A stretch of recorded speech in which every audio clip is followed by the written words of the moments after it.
Bersama saya lagi, Makrina Tindangen. Kali ini, apa ya cerita kita? Cerita kita kali ini cerita pendek ya, terkait dengan royalti dan hak cipta. Mari kita ikuti perbincangan kita bersama pakar yang terkait itu, tetapi dengan opini akademik karena berasal dari Universitas Mula Warman. Saat ini saya bersama dengan Dekan Fakultas Hukum Universitas Mula Warman. Tepatnya nama beliau adalah Dr. Mahendra Putra Kurnia. Baik, selamat. Baik, Pak. Alhamdulillah, baik, Bu. Wah, luar biasa. Alhamdulillah, Prof. Aman selalu pokoknya. Nah, ini ciri-ciri generasi milenial. Iya. Ya, betul.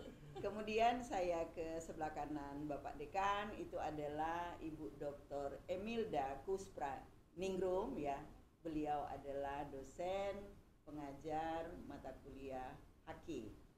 Baik, mari kita dengarkan, kita ikuti apa yang akan disampaikan beliau berdua terkait dengan royalti dan hak cipta. Baik, saya awali perbincangan kita dengan Bapak Dekan. Silahkan Pak Dekan menyampaikan opininya. Ya, terima kasih, Prof. Posisinya kalau kita bicara mengenai royalti, tentu saja kita bicara dulu mengenai dasar hukum yang menjadi dasar dari adanya royalti tersebut. Baik. Karena royalti ini adalah objek yang diatur sehingga menimbulkan akibat hukum bagi subjek-subjek yang terkait dengan royalti ini.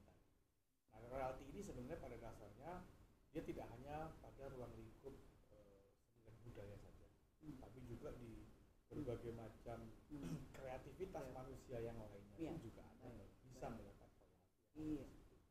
Nah, memang yang paling banyak posisinya saat ini kalau kita bicara royalti dari perspektif dasar hukumnya, memang kebanyakan adalah yang berhubungan dengan ciptaan dari seseorang.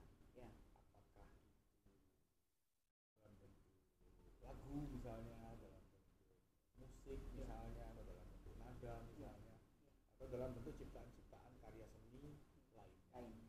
Nah, ini yang kemudian menimbulkan akibat hukumnya ketika kita bicara seseorang yang telah atau seseorang atau beberapa orang yang telah bersama-sama menciptakan sesuatu karya, terus kemudian mereka mendeklarkan atau menyampaikan kepada publik sebagai yang pertama kali, kemudian posisinya sebagai pertama kali yang menciptakan atau membuat itu tadi karya seni, lalu kemudian dilanjutkan dengan misalnya ada pendaftarannya. Nah, secara hukum otomatis itu akan menjadi hak ciptanya si pencipta yang mendaftarkan itu. Ya. Kemudian setelah itu baru kemudian mungkin akan timbul berbagai macam hak-hak lainnya dan kewajiban-kewajiban lainnya dari pendaftaran atau diawali dari sebuah ciptaan dideklarasikan, baru kemudian didaftarkan, baru kemudian baru akan muncul nanti hak dan kewajiban terkait dengan apa yang diciptakan itu tadi. Royalti. Siapapun misalnya ada yang hanya sebuah lagu diciptakan, hanya ibu menciptakan lagu begitu, lalu kemudian ibu sampaikan lagu ciptaan ibu, lalu kemudian ibu daftarkan misalnya, lalu kemudian saya tiba-tiba menyanyikan lagunya. Otomatis ketika saya menyanyikan di kamar mandi ya mungkin nggak masalah.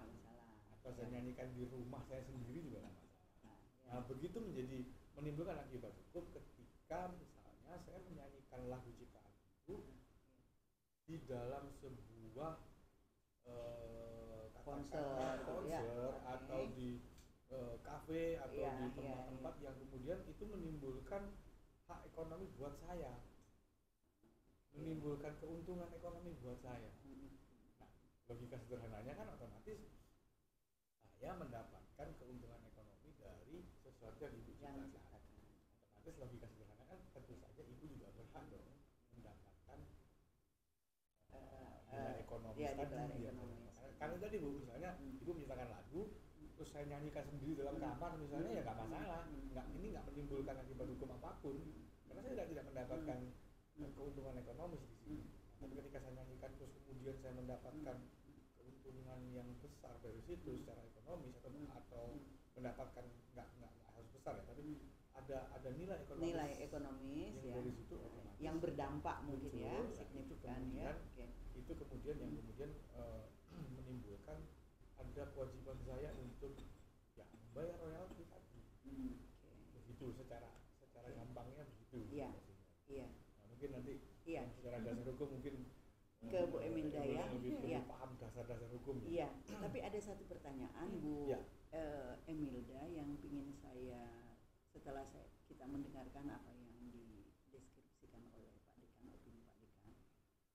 Misalnya gini, ada orang mengatakan misalnya seperti ini, pencipta tanpa penyanyi, nah itu lagunya tuh mungkin hanya menjadi ciptaannya sendiri gitu ya. Nah itu ya. Nah sehingga butuh kolaborasi. Nah dalam hal seperti itu bagaimana ya opini kita gitu? Ya baik. Jadi Prof, jadi kalau kita mau ngelihat hak cipta, khususnya ini sudah dikerucutkan ke lagu gitu ya. Jadi lagu itu kan pasti ada awalnya yaitu penulisnya, baru kemudian ada performanya itu penyanyinya. Nah kita di dalam undang-undang hak cipta 28 tahun 2014 itu semuanya diakomodir. Baik itu pengarang lagunya, sampai yang disebut dengan hak jadi performa penyanyi itu juga memiliki hak performanya sendiri. Jadi masing-masing ini punya ibaratnya punya rumahnya masing-masing seperti itu. Tapi betul bahwa sebuah lagu kalau tidak dinyanyikan dengan baik oleh seseorang kan pasti hambar atau bahkan mungkin tidak terkenal gitu kan, mungkin tidak didengar orang seperti itu ya. Nah, namun di dalam aturan di dalam hukum kita itu masing-masing ini punya porsinya. Jadi si pengarang itu punya hak atas ciptaan lagunya.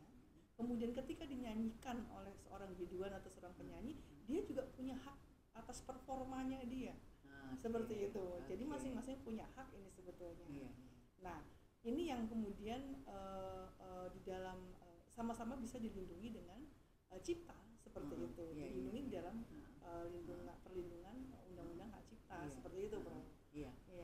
Bagaimana kalau misalnya itu udah ada misalnya diatur oleh dapur rekaman gitu ya. Kadang kan begitu kan di Indonesia kan.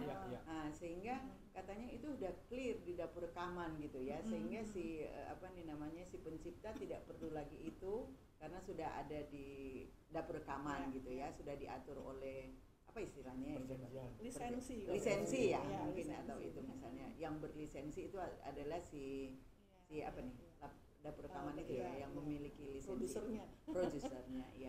Gimana itu misalnya? Jadi memang jadi kalau mau bicara haki nih Bu ya, itu kita bicara sebetulnya perjalanan bisnis lah sebetulnya. Kalau di mata saya seperti itu.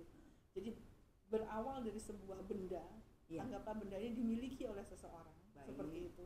Nah, ketika kita bicara bagaimana benda dan pribadi ini bicara mengenai hak. Haknya seseorang yang mau diapakan ini benda kan seperti itu. Mau dia jual kepada produser misalnya seperti itu haknya dia. Seperti itu. Nah, kemudian di mana si produser punya hak ya ketika terjadi perjanjian tadi yang disebut oleh Pak kan atau lisensi yang istilah yang kita sering bicara ada lisensi.